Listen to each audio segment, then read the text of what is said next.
Hi guys, magluluto tayo ng bilo-bilo. Ito na yung bilo-bilo.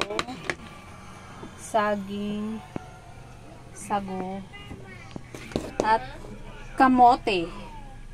Umpisahan na natin lutuin. Isa lang na natin sa apoy. Charan! Ilagay na natin yung gata guys.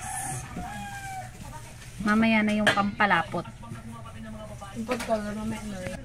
Takpan na naman 10.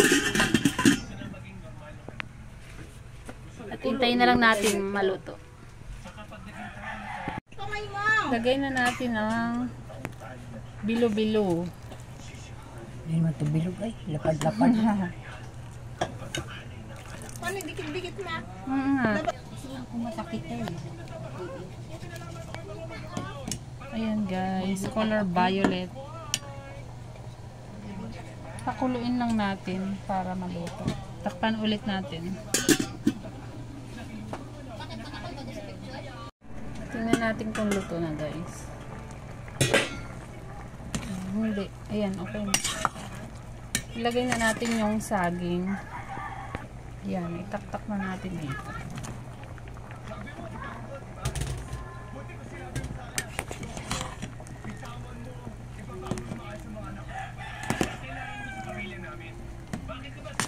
Pakuluan lang ulit natin yan.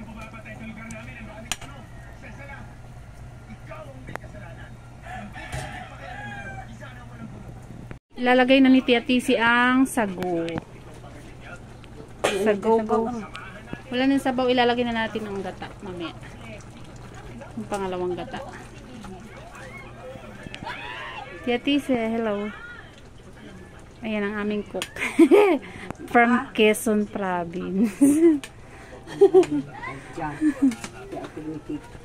Oh, lagyan na natin to. Saka yung sugar. Yung gata. Dapat nga kanina pa nakalagay yung gata, no? Ay, yung sukal. Yan, ang gata. Uy, sarap. Natulog ito.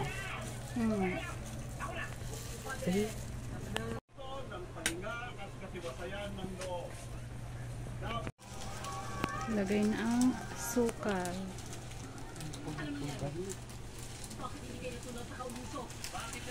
Ang pag-alit na ito. At sobrang kapula. Dapat wash.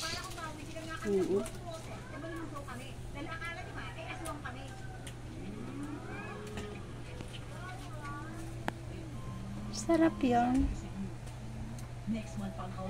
Tama na siguro asukal na. Baka po. Ang bilo-bilo. Luto na guys.